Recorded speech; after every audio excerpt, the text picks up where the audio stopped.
Nah terus dari situ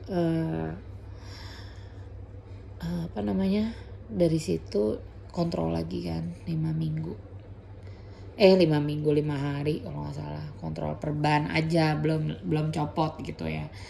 Nah dokter bilang pas saat kunjungan, pas dokter ngajarin aku cara bersihin darahnya itu dari leherku, jadi buka begini mbak keluarin, nanti mbak tutup lagi begini. Dokter bilang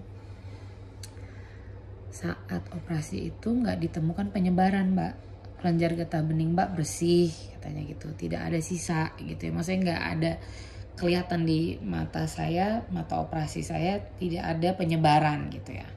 Tapi kan kita balik lagi, ini hasil patologi yang bicara gitu ya. Nah terus pas saat kontrol lepas selang hasil patologi, lepas selang tuh 2 minggu kalau nggak salah, 13 hari ya, pokoknya sekitar segitulah.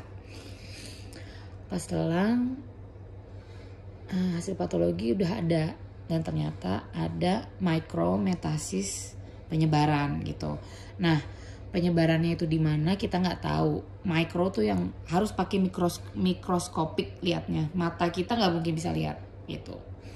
Jadi bener kan, ternyata si kanker itu udah membelah diri, udah mau kemana-mana, udah penyebaran. Penjelasannya ditemukan penyebaran ke simpai. Simpai itu aku Google lupa juga apa gitu yang terdekat gitu, kayaknya simpai itu terdekat gitu loh. Mungkin simpai mana, simpai perempatan, nggak ngerti juga deh. Nah terus akhirnya dokter bilang wah kalau begini harus ablasi mbak gitu. Nah ablasi ya aku juga udah cari-cari lah kalau ablasi itu apa. Jadi pengobatan untuk kanker tiroid itu bukan yang kemoterapi. Kemo itu sudah tahap keempat. Kalau radioaktif iodine, namanya radioaktif iodine. Jadi itu metode pengobatan nuklir. Kalau itu udah nggak berhasil, itu ada lagi namanya apa? Nanti stage keduanya. Tapi itu radioaktif iodine itu tuh juga berkali-kali ya. Misalnya 4 kali nih, udah nggak berhasil. Ya nanti lanjut lagi apa terapi namanya. Nah terus baru kemoterapi, terus baru apa gitu, baru pokoknya terakhir deh itu. Nah jadi aku kurang paham juga itu maksudnya pengobatan nuklir tuh gimana, apa diambil sehari-harinya, pokoknya itu metode pengobatan nuklir. Itu bisa juga dipakai untuk pengobatan jantung. Nah terus aku udah cari-cari dong. Nah ketemu di rumah sakit swasta Mandaya Hospital, namanya Royal Mandaya Hospital Puri. Di situ ternyata aku dapat nah terus kan dokterku yang di RSP ini rujuk ke RSCM apa Gatot Subroto namanya, aduh lupa, pokoknya antara dua itu. Nah pikirku wah kalau di sana rame juga ya gitu kan, soalnya ada campur BPJS. Bukannya nggak mau ya, tapi kan crowded gitu loh, pasti nunggunya lebih lama lagi biarpun pribadi, itu maksudku. Nah terus sementara waktuku juga limit, tapi ternyata juga nggak semudah itu juga ya kan. Nah terus aku ke RS Mandaya itu, terus dokter bilang iya di sini, tapi kita tuh obatnya tuh nggak bisa ready semacam obat kemoterapi karena ini pengobatan nuklir. Kita order dulu baru dikirim obat itu, karena memang bukan sembarang obat gitu ya bisa dibeli di apotek, itu nggak bisa.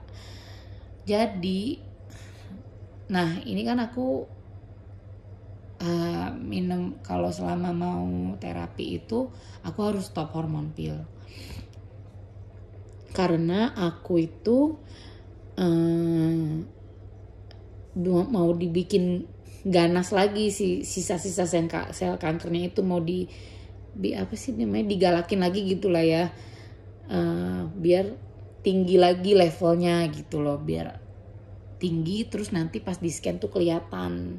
Nah gitu. Nah terus pas ketemu dokter di sana itu dokter jelasin kita harus scan dulu biar tahu sampai mana ya penyebarannya. Ternyata Aku scan, di scan itu metodenya tetes, ditetes, terus tetesnya tuh si radioaktifnya juga tapi 5 milikuri yang paling rendah gitu ya, nggak bahaya lah gitu. Jadi nanti dia kelap-kelip gitulah. Terus udah ditetes, terus baca hasil sama dokter. Dokter bilang, Bu ini penyebarannya baru di lokal aja gitu. Beruntung banget ibu, belum kemana-mana. Terus dijelasin kalau yang udah sampai paru, sampai tulang, sampai otak tuh seperti ini Bu, gambaran imagingnya gitu loh. Nah terus ibu nih cuma di sini gitu. Nah terus ya udah kita harus obatin Bu, kita harus obatin, ibu harus isolasi. Nah yang beratnya itu dari aku 2 minggu, kan aku mau scan itu 2 minggu aku gak boleh minum pil. Nunggu obat itu datang sama nunggu kamarnya available itu 4 minggu setelah itu. Jadi aku 6 minggu total gak pakai obat si suplemen tiroidnya itu. Dan aku masih masa recovery operasi. Itu menurutku masa-masa terberat ya. Jadi badan tuh lagi recovery tapi gak dikasih si hormonnya itu gitu loh. Jadi setiap hari ini capek gitu loh, maksudnya capek gitu, gak seger lah badan gitu. Akhirnya aku cerita juga sama dokter, dok aku tuh gak ada bergejala loh, kok aku bisa sampai kayak gini ya, aku yang tadinya sehat aku jadi aku terapi begini kok. Gimana ya dok? Aku sehat loh tadinya gitu. Nggak mungkin ibu sehat. Coba ibu pikir-pikir lagi. Apa gini. Terus aku bilang sama endokrinku, seingat aku asiku sedikit. Aku bilang gitu kan. Anakku lahirnya 4,1 kilo. Terus dia minumnya bulan pertama udah 1 liter lebih lah.